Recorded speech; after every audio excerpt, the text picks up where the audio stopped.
One of the motive that we have is basically trying to inspire students in order to innovate and come up with new projects, ideas and so on. But always we have wondered how to do that. And especially say like when we want to inspire students in order to innovate, how do we go about that? And we always had thought about teaching innovation, say like you go through these pathways and do it. But once we came here and we went through the experience, we kind of realized that it is not the teaching or any syllabus that can innovate, help you innovate, but basically it's more about the experiences that you get and the kind of exposure that you can get. So basically after coming here we did a number of things which personally from a chemical engineering background I never thought I would be doing it, but having experience with other faculties from other departments and so on, and as well as working with mechanical, electrical, electronics, all these things completely changed the idea of how to approach different things, how to find what the problems are and how to create solutions for it. And I think that's what we need students to think about, start thinking about. And from that basically the idea of innovation, creativity, everything would come up. So there is a budding seed basically which we have to give them, and that would always come up. And entrepreneurship is something which would be kind of an end result of it. So that's not where we start. We start from the basic experience, we give them the exposure, and then from that we would come to a stage where the companies or startups would come up. So that's a complete change in the ideas that we have experienced here.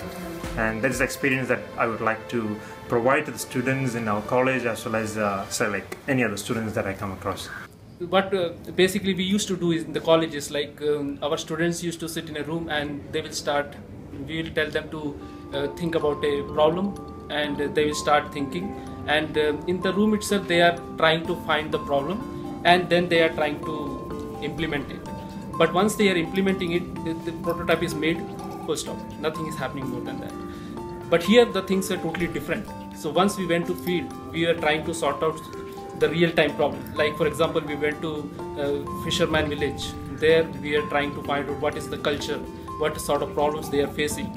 So then we got a machine such that we can clean the fish automatically. So what we are doing there is that basically we are trying to find the problem and then we are trying to implement it and make it in a product form and then reaching the people who are in need of it.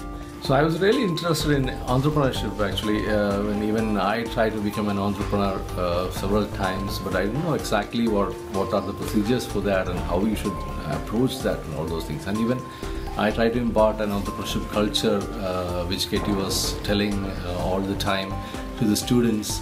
But the thing is that I was clueless how to approach, and when I came to this workshop, in fact I didn't have any idea of how to do things or make things, because I was never a maker.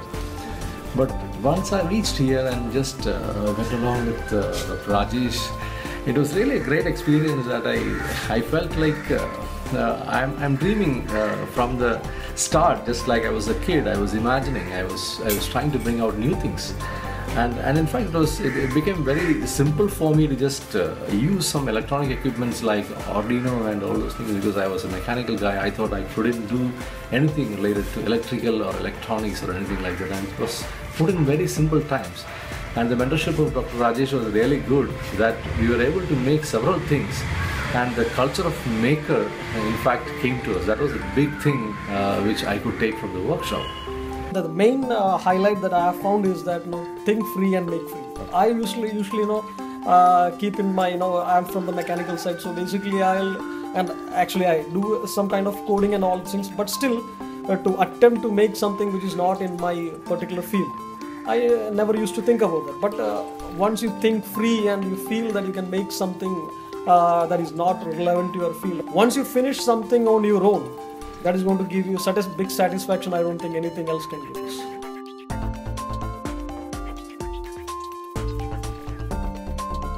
So the main change or the main steps that I have in my mind is basically to implement some projects, so some workshops basically for the students to experience this maker culture.